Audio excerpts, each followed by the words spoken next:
পুলিশের সাবেক মহাপরিদর্শক বেনজির আহমেদকে তলব করেছে দুর্নীতি দমন কমিশন।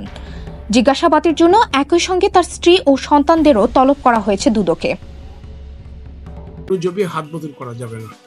যদি কোনো তৃতীয় পক্ষের ব্যাপারে হাত বদল করা হয়, মানি লন্ডারিং আইন অনুযায়ী সেই তৃতীয় পক্ষ যদি এটা গ্রহণ করে, পয়সা দিয়ে কিনে জেনে শুনে, তাহলে তিনিও এই মামলার আসামি হতে পারেন। তিনিও এই দুদকের প্রধান কার্যালয় থেকে পাঠানো নোটিশে বেনজির আহমেদকে আগামী 6 জন এবং তার স্ত্রী ও সন্তানদের 9 জন হাজির হয়ে বক্তব্য দেওয়ার জন্য অনুরোধ করা হয়েছে। দুদক সূত্র জানিয়েছে, সাবেক আইজিপি তার আয়কর ফাইলে অনেক সম্পদ দেখালেও এসব সম্পদের বৈধ উৎস দেখাবে দুদক। ট্যাক্স ফাইলে উঠালেও সম্পদ উপার্জনের বৈধ খাত খতিয়ে দেখা হবে। বেনজিরের স্ত্রী ও সন্তানদের আয়ের খাত হিসেবে দেখিয়েছেন মাছের ব্যবসা, এটাও খতিয়ে দেখা হবে।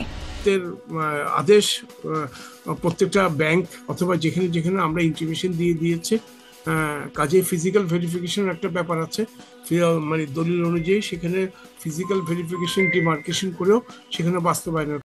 এর আগে সোমবার বেনজির আহমেদ ও তার স্ত্রী জিশান মির্জা, বড় মেয়ে ফারহিন রিশতা বিনতে বেনজির এবং ছোট মেয়ে তাহসিন রাইসা বিনতে বেনজিরের নামেও বিউ হিসাব ফ্রিজ করার নির্দেশ দিয়েছে পুঁজিবাজার নিয়ন্ত্রক সংস্থা Bangladesh securities and exchange commission.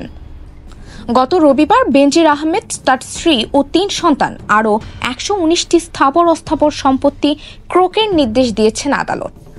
সাবেক আইজিপি বেনজির আহমেদ, তার স্ত্রী ও 3 সন্তানের নামে থাকা আরও 113টি দলিলের সম্পদ ও গুলশানের 4টি ফ্ল্যাট ক্রোক এবং অনেকগুলো কোম্পানিতে তাদের নামে থাকা শেয়ার ফ্রিজ করার আদেশ দিয়েছেন আদালত।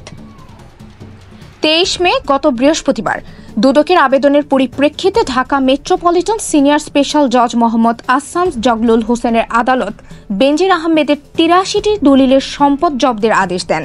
একই সঙ্গে তার স্ত্রী ও মেয়ের নামে থাকা ব্যাংক হিসাবগুলো ফ্রিজ করতে আদালত আদেশ দেন।